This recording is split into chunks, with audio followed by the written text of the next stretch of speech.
Okay, so I'm not sure you can actually announce a delay for a product that doesn't officially actually Exists. does officially exist. They Yeah. have announced that they are producing a next generation Switch, but there's no release date that's been announced. So it has been kind of leaked that developers are now being told not to expect Switch 2 before April 2025. John, what do you make of this? Because I think the key thing that the messaging that might be coming across, which is probably unlikely erroneous, is well, maybe it's coming in April or May 2025. We just don't know at this point, right? Yeah, I don't think we have any insight into it. Developers don't seem to have much insight into it. We're just waiting to find out more. And Nintendo's going to do it on their own timetable, I suppose. The only things I've gathered information wise is that perhaps it's just Nintendo themselves needs more time to prepare software for launch. Mm. And I think getting that software right is extremely important for the future of the platform. This also kind Right. of moves into so they announced that Metroid Prime 4 was coming out in 2025 fall, I think, right? Like late in the year. Really? Or Okay. did 2025? I thought it was for 2025. I'm Uh sure it's Maybe 2025, they haven't but given a date, but I'm starting to wonder now if that'll be one of the launch titles. We'll see. right. That So, makes sense, wouldn't it? but yeah, I mean, it's certainly an interesting situation though, and it kind of I it's the world is so different now, but it gives me shades when the N64 launched. How it just felt like at the time it felt like the N64 was coming forever, right? You started hearing about it like 2 or 3 years beforehand. It was Yeah. you saw those things in those arcade games like Cruising USA, even though it wasn't the same hardware.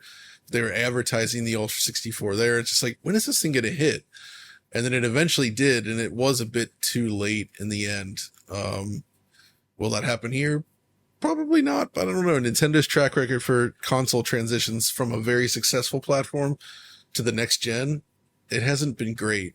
But this is under new leadership, so we'll see what they do. Hmm. Any thoughts on this one, Will? I mean, I guess it makes sense because they're not directly competing with Microsoft or Sony in terms of trying to work on the same schedule. So they have a little bit more levity to say, well, it doesn't matter if the other box is going to come out, next year or the year after. We're just going to do it when it feels ready for us. And, they're still producing a lot of really nice games on the Switch that are taking full advantage of that hardware. So I don't think there's any, you know, huge reason to launch before they're ready. And I think everyone would rather see, a console that comes out and immediately has great games and a lot to look forward to, rather than, having it come out and then say, okay, we've got this one game that's good and everything else is just back compat stuff. So I think it's fair enough. Yeah.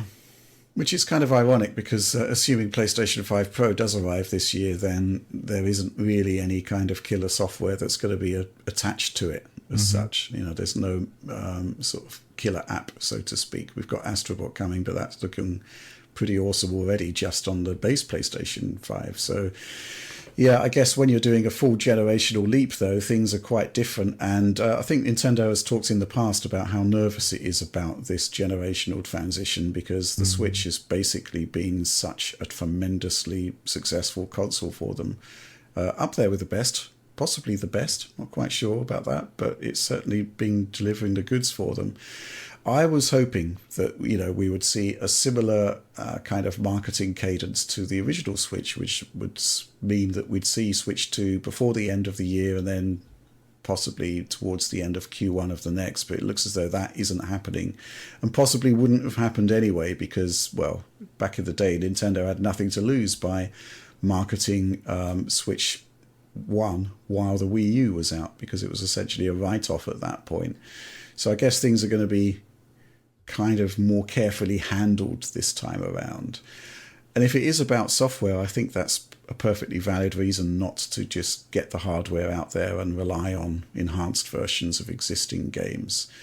And I'm just hoping, and I think Nintendo has a pretty good track record of this, that we're actually going to see some surprises in terms of game launches. I think if we look back at the last Nintendo Direct, I think the key thing was that they still managed to surprise us with new content for this really aged platform, which I thought was quite great. So I'm assuming that they must have, great stuff in the lineup for Switch 2. And if it needs more time, that's fine by me. I think, there's so much excitement about Switch 2 because there's, we've got an idea of the processor that's in it and what it's capable of, but we've got nothing else. Literally nothing. We don't know the makeup of the device, whether it's going to be doing anything different to the existing Switch. There are all manners of rumors going around at the moment. For example, the I think my favorite, John, is the reverse Wii U theory. Oh, yeah. Where it's like, I guess the idea is that it functions wirelessly to the TV, where you would essentially be streaming or doing something where it's like, instead of sending the game to the gamepad as the Wii U, it sends what's happening on the Switch 2 hardware to the TV. So I would imagine if such a thing were to come to pass, the quote unquote dock would be something that you plug into the TV and then it just connects to the Wii or to the Switch. Call it the Wii. There, Wii to the shit. Yeah, you need to have a Wii 2 for it to work. To the Switch too. So I don't know. I mean, I could see them trying something like that, but the more I thought about that idea, the more I'm like, I don't love it because, for one, think about the power situation, right? Like, what kind of battery life? You'll be dealing with battery life concerns all the time if that's how it works. So you still want a dock where you can stick it in the dock and charge it, especially for people that mainly play docked. And it's just, I don't know. That doesn't seem like a great idea unless it's executed really well.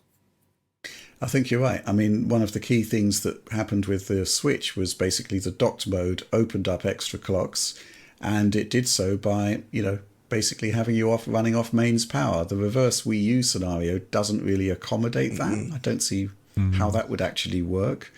The other rumor we've been seeing is 2 fans in there, which, I mean, why not doesn't 3? really say much. Yeah, Wow.